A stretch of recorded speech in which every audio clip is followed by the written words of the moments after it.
മലപ്പുറം കുറ്റിപ്പുറത്ത് പൂജാരി കുളത്തിൽ മുങ്ങി മരിച്ചു. ചേലൂർ മഹാദേവ ക്ഷേത്രം പൂജാരി സുമേഷാണ് മരിച്ചത്. മൃതദേഹം കുറ്റിപ്പുറം താലൂക്ക് ആശുപത്രിയിലേക്ക് മാറ്റിയിട്ടുണ്ട്. ജംഷീർ ഉണ്ട് വിവരങ്ങൾ നൽകാനായി. ജംഷീർ, ഇത് എപ്പോഴായിരുന്നു സംഭവം നടക്കുന്നത്? മറ്റു വിശദാംശങ്ങൾ. അജയ്, ഇന്ന് രാവിലെയോടെയാണ് ഈ പൂജാരിയെ കുളത്തിൽ മരിച്ച നിലയിൽ കണ്ടെത്തിയിരിക്കുന്നത്. ഇദ്ദേഹം ഈ അടുത്ത കാലത്താണ് ഈ ക്ഷേത്രത്തിലേക്ക്, ഈ കുറ്റിപ്പുറത്തെ ചേലൂർ മഹാദേവ ക്ഷേത്രത്തിലേക്ക് പൂജാരിയെ എത്തിയിരുന്നത്.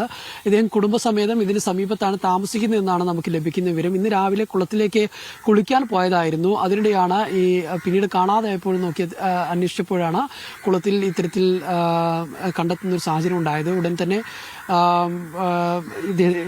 ഫയർഫോഴ്സിനെ വിവരം അറിയിക്കുകയും എത്തി മൃതദേഹം പുറത്തെടുക്കുകയുമായിരുന്നു. എന്താണ് സംഭവിച്ചതെന്ന് സംബന്ധിച്ചൊരു കൃത്യമായൊരു വ്യക്തത ഇപ്പോൾ വന്നിട്ടില്ല. ഏതായാലും മൃതദേഹം കുറ്റിപ്പുറം താലൂക്ക് ആശുപത്രി മോർച്ചറിയിലേക്ക് മാറ്റിയിരിക്കുകയാണ്. കോഴിക്കോട് കടലുണ്ടി സ്വദേശിയാണ് ഇദ്ദേഹം. 50 വയസ്സാണ്.